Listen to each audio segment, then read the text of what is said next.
Hello, welcome to એમકે English YouTube channel. હું છું એમકે સર. આજે આપણે એક WH ક્વેશ્ચનનો ફરીથી એક અભ્યાસ કરવાનો છે. જો તમે મારી ચેનલ ઉપર નવા છો તો મારી ચેનલને સબસ્ક્રાઇબ કરજો, શેર કરજો અને લાઇક્સ કરજો, જેથી કરીને અન્ય બાળકોને પણ આનો લાભ મળી શકે. તો આજે આપણે એક WH જે છે હાઉ ફાર. આ હાઉ ફાર એટલે એક જગ્યાએથી બીજી જગ્યાએ આ જે અંતર છે, ડિસ્ટન્સ, એ ડિસ્ટન્સ જાણવું હોય આપણે તો આપણે હાઉ ફારનો ઉપયોગ કરીએ છીએ. એટલે જ્યારે પણ ડિસ્ટન્સ આવે, બે જગ્યા વચ્ચેનું અંતર જાણવાની વાત થાય ત્યારે આપણે હાઉ ફારથી પ્રશ્ન બનાવીશું. ગુજરાતીમાં આપણે કેટલે દૂર કહીએ છીએ, કેટલા અંતરે કહીએ છીએ. એટલે બે જગ્યા વચ્ચેનું અંતર જાણવા માટે જો વાક્યમાં અંતર દર્શાવતા શબ્દો, અંતર એટલે ડિસ્ટન્સ દર્શાવતા જે શબ્દો હોય એની નીચે લીટી દોરેલી હોય તો હાઉ ફાર થી પ્રશ્ન બનાવવો. વાક્ય રચના છે હાઉ ફાર, પછી સહાયકારક ક્રિયાપદ, પછી કર્તા, પછી ક્રિયાપદ, પછી અન્ય પદ, ક્વેશ્ચન માર્ક. હવે હાઉ ફાર પછી તમારે સહાયકારક ક્રિયાપદની જરૂર પડે. આ ફાર એટલે કેટલે દૂર, અને બીજો શબ્દ છે અવે.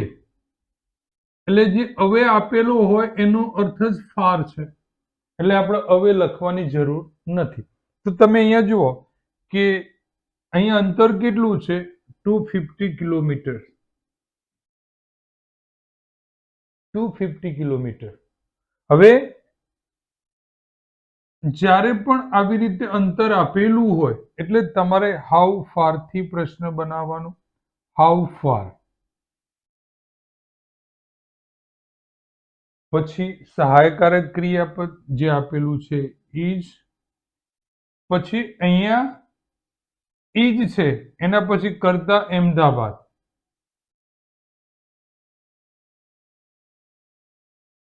From Surat, question mark.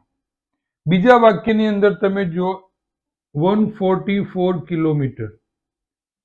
હવે કોઈક વાર એવું બને કે અવેના નીચે લીટી ના હોય, પણ અવે અને ફાર બંને એક જ છે એટલે આપણે આનો ઉપયોગ નહીં કરીએ. એટલે અહીંયા how far is Palanpur from Ahmedabad, question mark. ત્રીજા વાક્યની અંદર અંતર છે 89 મીટર્સ.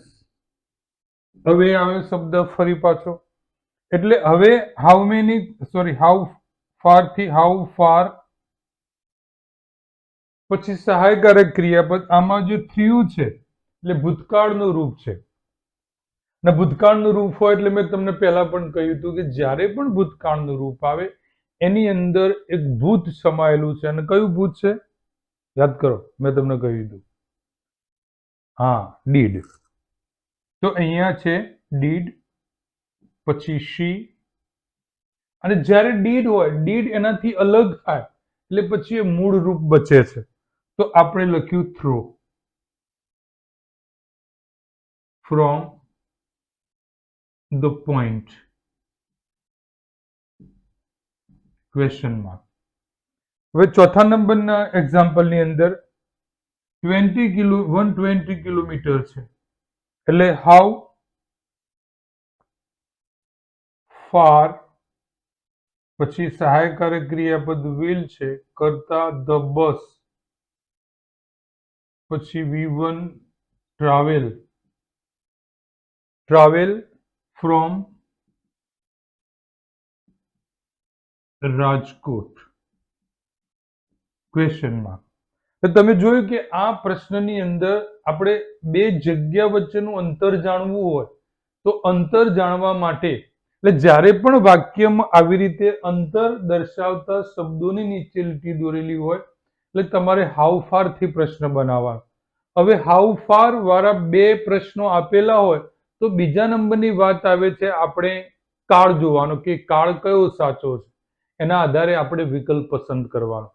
તો વિદ્યાર્થી મિત્રો આમાં આ જે હાઉ ફાર જે છે એ પ્રશ્ન કેવી રીતે બનાવો તમને ખબર પડી ગઈ હશે. તો હવે આવો એક બીજો WH ક્વેશ્ચન લઈને આપણે ફરીથી બીજા વિડીયો લેક્ચરની અંદર ઉપસ્થિત થઈશું. ત્યાં સુધી જેટલા પણ આપણે WH જોયેલા છે એનું એક ફરીવાર તમે રિવિઝન કરી દેજો, જેથી કરીને આપણે આ બધા WH પૂરા થાય એટલે આપણે એક એક્સરસાઇઝ કરવાની છે એક્ઝામ્પલ સાથે, જેથી કરીને એ શબ્દોના આધારે એ WH ના આધારે આપણે પરીક્ષાની અંદર કેવી રીતે સરસ માર્ક્સ મેળવવા અને એનો ખ્યાલ આવી જાય, આઈડિયા આવી જાય અને પ્રેક્ટિસ પણ થઈ જાય. તો જો તમે આ ચેનલને સબસ્ક્રાઇબ ના કરી હોય તો સબસ્ક્રાઇબ કરજો, લાઈક કરજો, શેર કરજો.